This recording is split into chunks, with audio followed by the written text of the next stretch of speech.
Knock, knock. Who's there? The interrupting cow. The interrupting cow. Moo!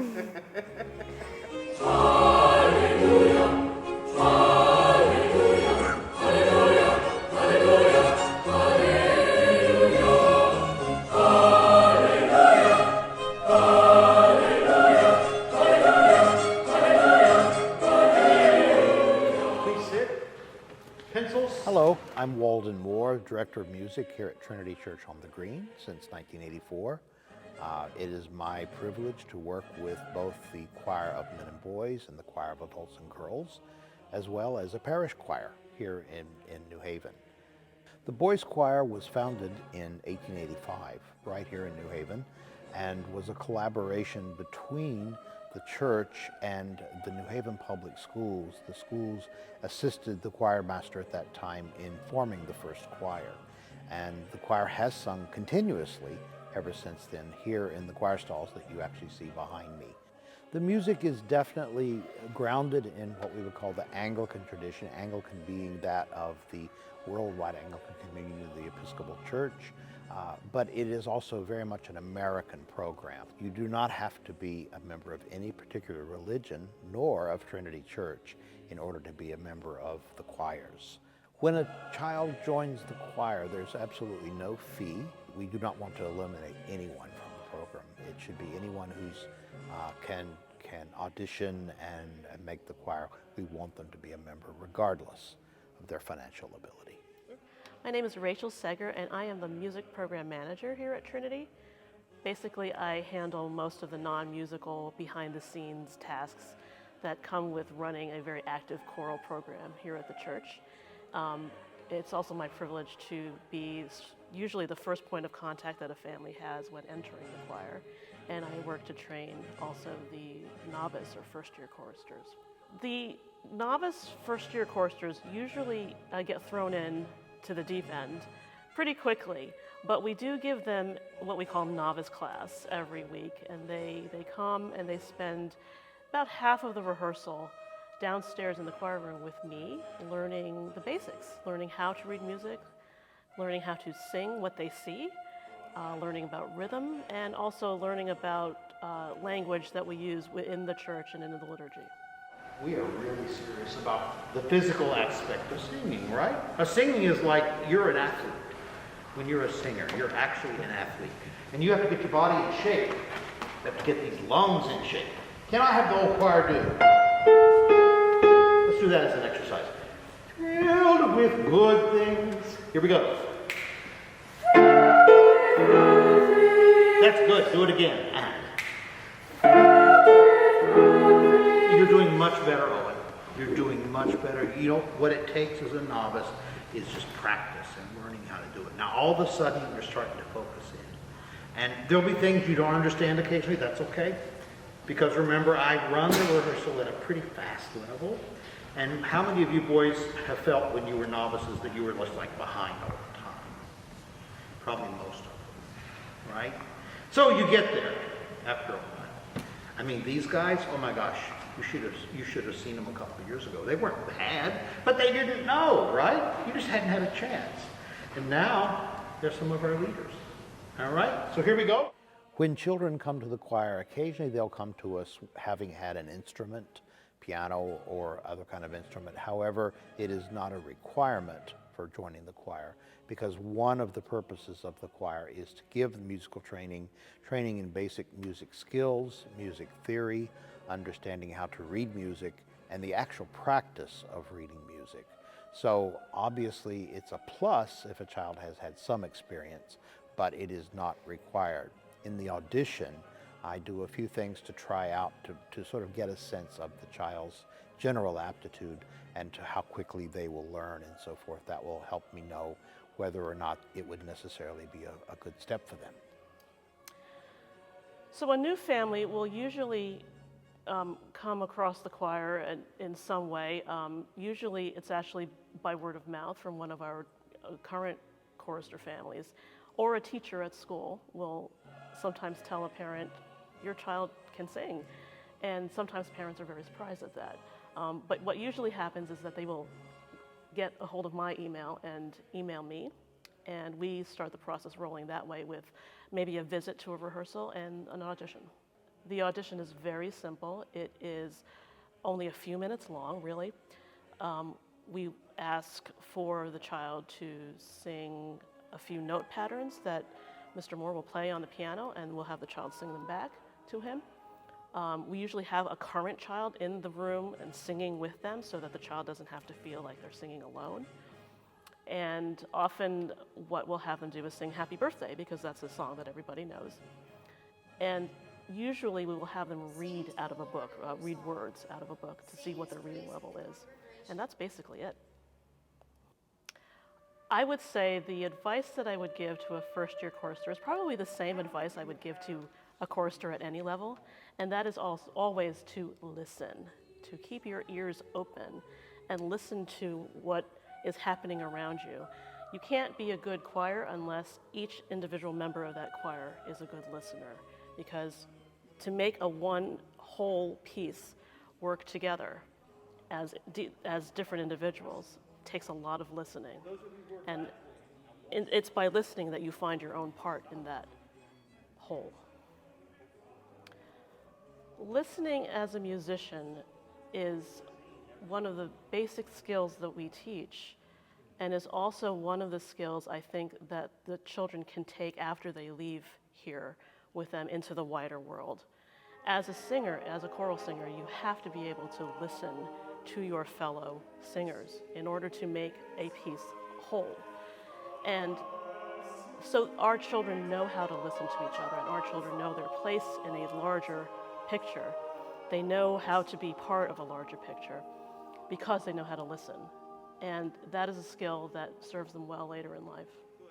The most important quality I would look for in a singer is there's a certain spark that one can sense that a child has. How they relate to another person. Of course, they're usually meeting me for the very first time, and that can be a very daunting thing when you're meeting a new person. But we do look for a certain ability to interact.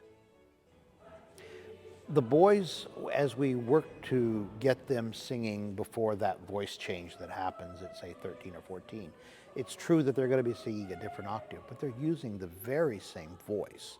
They're using the very same training and hopefully the same technique. Healthy vocal technique doesn't really change at voice change. It just feels different to the child. But what's important for the boys to realize in specific is that they don't have to stop singing.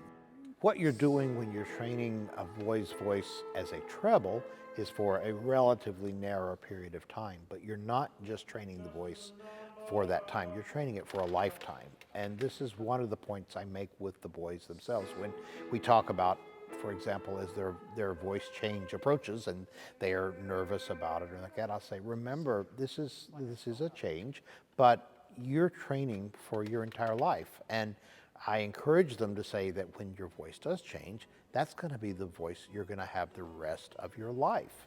And it will just grow, and you'll use the techniques that we taught you to sing as a treble to nurture that voice. I think I will definitely always have music in my life, but I don't think that will be my main career for the rest of my life. I really want to be like a children's book illustrator or something like that. Well, like, I don't know, just like superheroes or like comic books or something. Either a musician, a professional figure skater, or like a club DJ. Probably vocals, or like, I don't know, like either like rappers. I can rap pretty fast. Like, do you know the song by Eminem, Godzilla? Yeah, Yeah, I can rap to like the really fast part. that's us.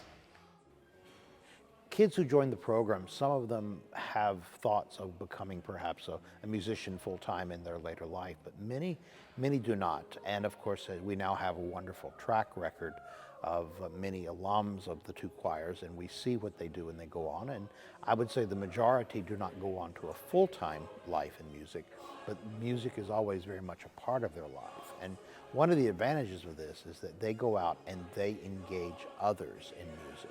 So our goal is to create the person they are, not to try to put them into a certain box, but to nurture that which is there. And of course, if they have goals that go beyond, say, the average, we encourage that because we want them to develop in their own way.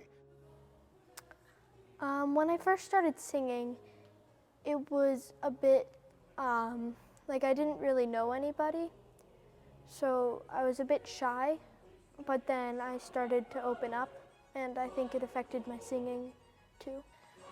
It's much more of a commitment, and which is sometimes hard to fit into your schedule, but other times it's more enjoyable because it's less of like an optional like, hey, just do it if you want, and more of a we're all like a family and we stick together to do this together. So in addition to being the music program manager here, I have also been a choir parent. I've had 3 boys, all 3 of my boys, who have gone through the program here at Trinity and have basically grown up in the program. And I like to think that the program has made my sons kind people who know how to listen to other people. And I think as parents, we always hope that our kids find mentors who are there for them in ways that maybe different ways than we as parents are with them. All 3 of my children have found that here at Trinity in the boys' choir.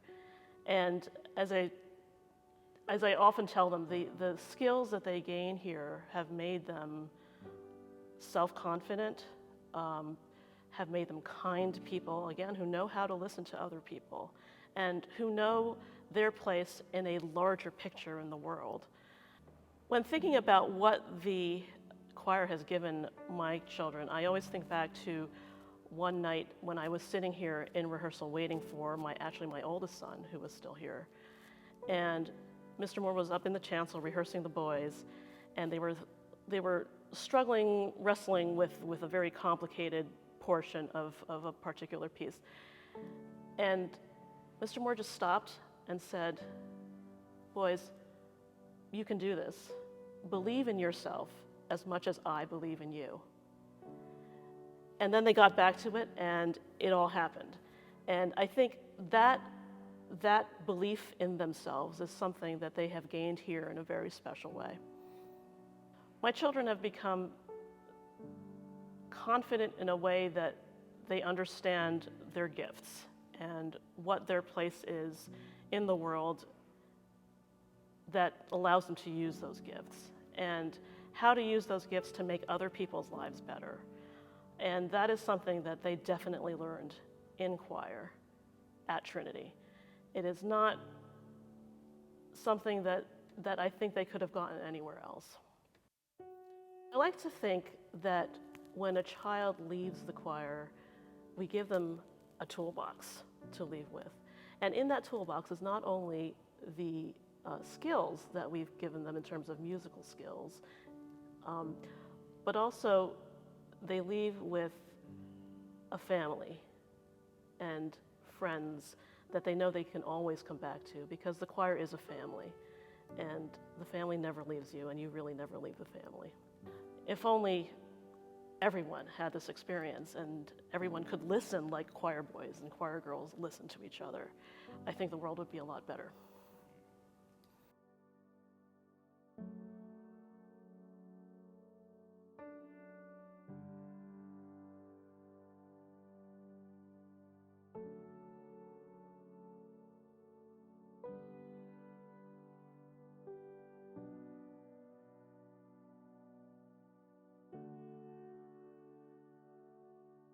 My favorite subject in school is lunch. Probably reading.